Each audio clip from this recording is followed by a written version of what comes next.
воскресенье, когда все уезжали после введения мобилизации, у меня уже было место забронировано в машинке в Финляндию.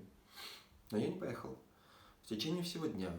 Просто это 20 тысяч сигарет. Это постоянное «я еду». Через 3 минуты не еду. И так было за полчаса до того, как мне нужно было уж прямо садиться в таксо. Принял решение не ехать. У меня было где-то час разговоров с другом, с которым можно пораскидывать, понакидывать, покреативить, поштурмоваться. Какие есть риски здесь, какие есть риски там, причина уезжать, причина остаться. После этого я помониторил то, что я раньше всегда мониторил. Медиафон, который происходил, госмедиа и не госмедиа, просто чтобы чувствовать тенденцию и что, как, куда. И понял, что да, нет причин сейчас это делать. Нет никаких серьезно больших рисков на самом деле для меня. В общем, сопоставил плюсы и минусы, и поэтому решил остаться. И с того момента такое уже успокоение пошло. Сам успокоился, как маску на себя надел. И дальше уже начал на всех эти масочки надевать. Поддерживать любые решения, вместе рассуждать.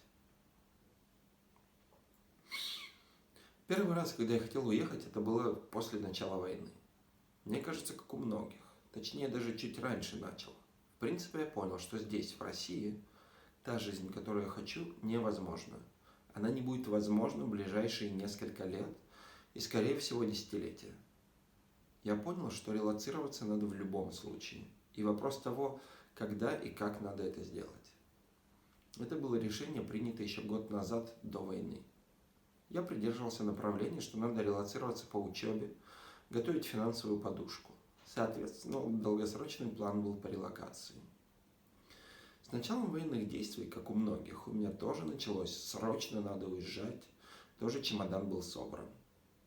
Я, в отличие от многих, как выясняется теперь, счастливый обладатель шенгенской визы до 2024 года. В январе я получил американскую визу на 3 года соответственно. Неделю назад получил еще и британскую на 2 года. И я больше всего ржу, что типа я тот чувак, у которого есть все 3 визы практически. Для комбо австралийской не хватает.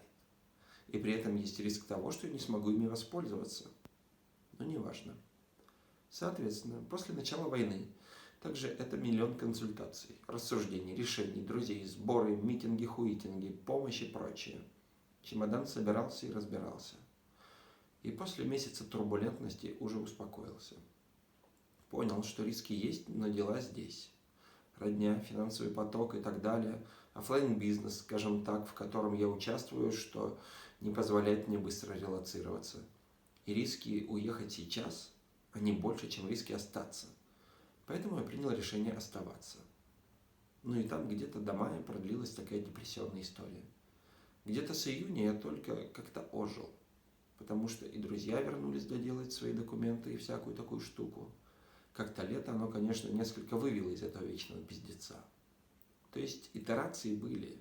Первый месяц войны, и вот когда началась мобилизация. А между этим более-менее было все стабильно.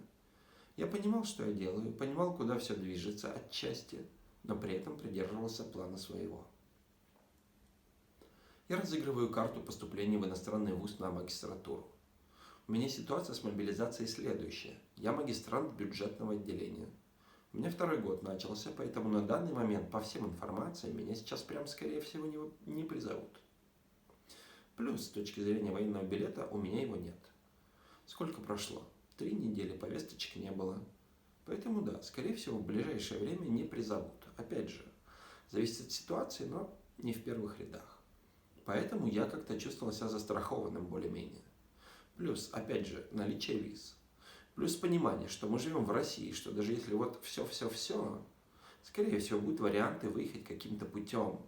Да, кому-то заплатив. И в случае совсем пиздеца, я думаю, что это будет реально нарулить.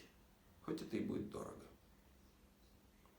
Долгое время я не понимал, как пояснить себе, почему я понимаю, что хочу уехать и хочу ли я уехать.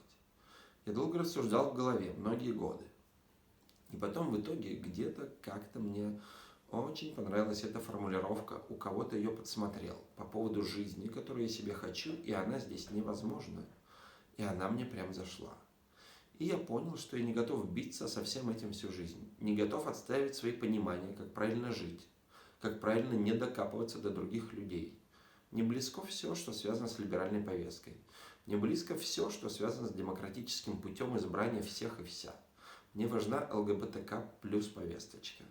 Плюс я еще подсел сейчас на устойчивое развитие и вообще все sustainability и эти 17 пунктов ООН, которые подняли. И это чисто моя тема. Ко мне часто приезжали иностранцы, потому что я сдавал одну комнату у себя в квартире по Airbnb. Ну так, чисто для фана, для английского. И заметил, что самые, с кем я жестко сразу же на одной волне, это французы. У меня жила там 70-летняя бабушка, которая приезжала русский учить. Прекрасный теперь уже друг Гийом из-под Парижа откуда-то. И в общем с французами всегда матч происходил. И более того, они настолько сильно впереди по ментальности. Я со своим консерватизмом, который всем кажется либеральностью, а для них я прям реально был таким консерватором.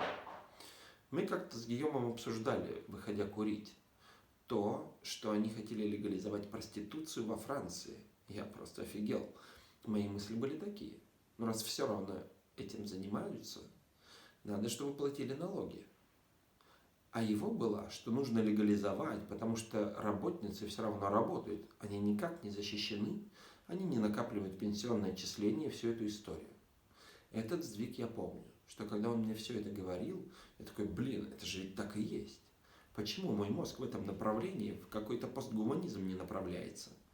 И, соответственно, я понимаю, что это то, как я бы хотел существовать, что мне важно, что вокруг.